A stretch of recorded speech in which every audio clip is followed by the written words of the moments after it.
Hello friends, new Horizon in homeopathy চ্যানেলে ইউটিউবের সমস্ত দর্শককে আবার একবার স্বাগত জানাই।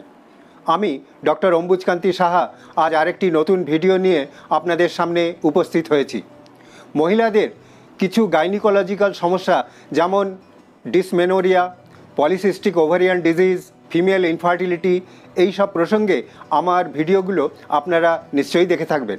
অসংখ্য ইউটিউব দর্শকদের অনুরোধে আজ আমি মহিলাদেরই এমন এক সমস্যা নিয়ে আলোচনা করতে চলেছি যা তাদের রিপ্রোডাক্টিভ ফেজ বা মেনস্ট্রুয়াল লাইফে অর্থাৎ আনুমানিক 12 বছর বয়স থেকে আরম্ভ করে ঋতুবন্ধের বয়সের আগে পর্যন্ত যে কোনো সময় দেখা দিতে পারে।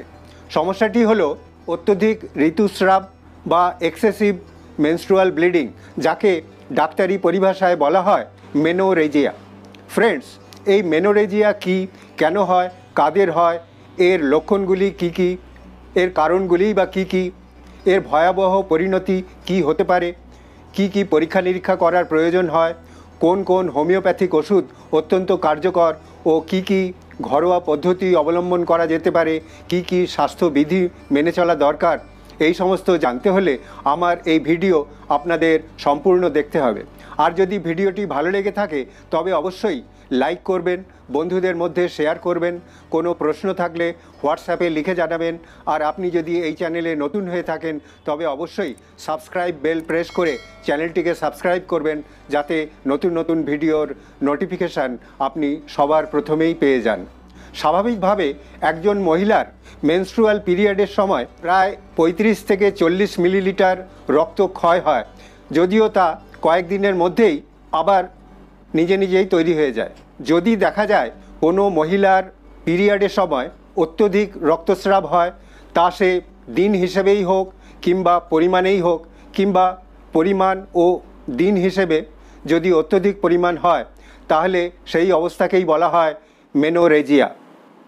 এক কথায় বলা যায়, যদি কোনো মহিলার মেনস্ট্রুয়াল ব্লিডিং পরিমাণেও বেশি হয়, আবার তা যদি 7-8 দিনের বেশি চলে, তাকেই মেনোরেজিয়া বলা হয়। আর এই মেনোরেজিয়ার ফলেই দৈনন্দিন জীবনযাত্রা, কাজকর্ম, স্কুল কলেজ অ্যাটেন্ড করা, এমনকি ঘুমেও এমন ব্যাঘাত ঘটে যে ওই সব দিনগুলোই জীবন দুর্বিষহ হয়ে ওঠে। অতিরজ বা মেনোরেজিয়া মহিলাদের খুবই কমন এক সমস্যা। দেখা গেছে প্রায় 27% থেকে 54% মহিলারাই তাদের রিপ্রোডাক্টিভ ফেজে কোনো না কোনো সময় মেনোরেজিয়ায় আক্রান্ত হয়েছেন। দীর্ঘদিন ধরে অর্থাৎ মাসের পর মাস যদি এই ধরনের মেনোরেজিয়া চলতে থাকে তাহলে শরীরের থেকে প্রচুর রক্ত ক্ষয় হয় এবং তার ফলে রক্তাল্পতা বা অ্যানিমিয়া দেখা দেয় এবং সেই কারণেই শরীর খুব দুর্বল হয়ে যায়। মেনোরেজিয়া হওয়ার কারণ কিন্তু অনেক, যেমন খুব সাধারণ হরমোনাল ইমব্যালেন্স থেকে আরম্ভ করে ভয়াবহ ক্যান্সার রোগের কারণে এই ধরনের মেনোরেজিয়া হতে পারে। ফিমেল হরমোন ইস্ট্রোজেন প্রজেস্টেরনের ইমব্যালেন্সের ফলেও মেনোরেজিয়া হয়। আবার থাইরয়েড, লিভার, কিডনি ইত্যাদি অর্গানের কোনো রোগ থাকলে সেই কারণেও অতিরজ বা মেনোরেজিয়া দেখা দিতে পারে। পলিসিস্টিক ওভারিয়ান ডিজিজ থাকলে তার ফলেও মেনোরেজিয়া হতে পারে। আবার ইউটেরাসে কোনো রকম বেনাইন বা নন ক্যান্সারাস গ্রোথ, যেমন ইউটেরাইন পলিপ বা ইউটেরাইন ফাইব্রয়েড থাকলেও সেই কারণে প্রচুর রক্তস্রাব হয় বা মেনোরেজিয়া হয়। কিছু কিছু যৌন রোগ যেমন গনোরিয়া, ট্রাইকোমোনিয়াসিস, এন্ডোমেট্রাইটিস এর কারণেও মেনোরেজিয়া হতে পারে। হঠাৎ অ্যাবর্শন হয়ে গেলেও সেক্ষেত্রেও প্রচুর ব্লিডিং হয় এবং যদি কারো একটোপিক প্রেগনেন্সি থাকে, অর্থাৎ স্বাভাবিকভাবে জরায়ুর মধ্যে প্রেগনেন্সি না হয়ে সেটা যদি অন্যত্র অর্থাৎ এই ফ্যালোপিয়ান টিউবের মধ্যে প্রেগনেন্সি হয়, তা রাপচার করেও এই ধরনের ব্লিডিং হতে পারে। কিছু কিছু ওষুধ যেমন অ্যাসপিরিন জাতীয় ওষুধ বা ওরাল পিল দীর্ঘদিন ধরে খেলে তার ফলেও অতিরজ বা মেনোরেজিয়া হতে পারে। আর সর্বোপরি জরায়ু বা সার্ভিক্সের ক্যান্সার থাকলে তার কারণে এই ধরনের প্রচুর রক্তস্রাব বা মেনোরেজিয়া খুবই কমন এক লক্ষণ। তাছাড়াও যদি কারো ব্লাড ক্যান্সার থাকে বা লিউকিমিয়া থাকে তার কারণেও এই ধরনের মেনোরেজিয়া হতে পারে। তা সে যে কোনো কারণেই হোক না কেন, যে কোনো বয়সের মহিলার মধ্যে মেনোরেজিয়ার কোনো রকম লক্ষণ দেখা দিলেই সঙ্গে সঙ্গে একজন বিশেষজ্ঞ চিকিৎসকের সঙ্গে যোগাযোগ করতে হবে। উনি শারীরিক নানা রকম পরীক্ষা করে আর কিছু কিছু পরীক্ষা নিরীক্ষা যেমন হোল অ্যাবডোমেনের ইউএসজি, সিটি স্ক্যান বা এমআরআই কিংবা ট্রান্সভ্যাজাইনাল সোনোগ্রাফি করে ও কিছু কিছু ব্লাড টেস্ট যেমন সিবিসি করে হিমোগ্লোবিনের মাত্রা জেনে নেবেন। আবার ক্যান্সার সন্দেহে ইউটেরাস বা সার্ভিক্সের বায়োপসি করাতে পারেন। ব্লাডের ক্যান্সার মার্কার CA-125 করেও উনি বলে দিতে পারবেন এই ধরনের মেনোরেজিয়ার আসল কারণ কি এবং এখানে ক্যান্সারের কোনো সম্ভাবনা আছে কি না, আর সেই অনুযায়ী যথোপযুক্ত চিকিৎসার ব্যবস্থা করতে হবে। এখন আমি অতিরজ বা মেনোরেজিয়ার জন্য অত্যন্ত কার্যকর কয়েকটি হোমিওপ্যাথিক ওষুধের লক্ষণ ও প্রয়োগ বিধি আপনাদের জানিয়ে দিচ্ছি। প্রথমেই যে ওষুধের কথা বলবো সেটি হলো বেলোডোনা। বেলোডোনায় মেনোরেজিয়ার ক্ষেত্রে রক্তস্রাব খুব লাল হয় এবং পরিমাণে প্রচুর হয়। তাছাড়াও পেটে কোমরে প্রচণ্ড ব্যথা হয়। এই সমস্ত লক্ষণ থাকলে বেলোডোনা 30 বা 200 প্রতি মাত্রায় 2-3 ফোঁটা হাফ কাপ জলের সঙ্গে মিশিয়ে সারাদিনে 2 বা 3 বার খেতে হবে। এরপর যে ওষুধের কথা বলবো সেটি হলো ক্রোকাস স্যাটাইভা। এক্ষেত্রে মেনোরেজিয়ার রক্তস্রাব একটু কালচে ধরনের হয়, পেটে খুব ব্যথা হয় এবং এই রক্তস্রাব বন্ধ হয় আবার চালু হয়, এইভাবে দীর্ঘদিন ধরে চলতে থাকে। এই সমস্ত ক্ষেত্রে ক্রোকাস স্যাটাইভা 30 বা 200 প্রতি মাত্রায় 2 বা 3 ফোঁটা হাফ কাপ জলের সঙ্গে মিশিয়ে সারাদিনে 2 বা 3 বার খেতে হবে। এরপর যে ওষুধের কথা বলবো সেটি হলো ইরিজেরন ক্যানাডেন্স। এক্ষেত্রেও মেনোরেজিয়ায় প্রচুর টকটকে লাল রক্তস্রাব হয় এবং দীর্ঘদিন ধরে চলতে থাকে।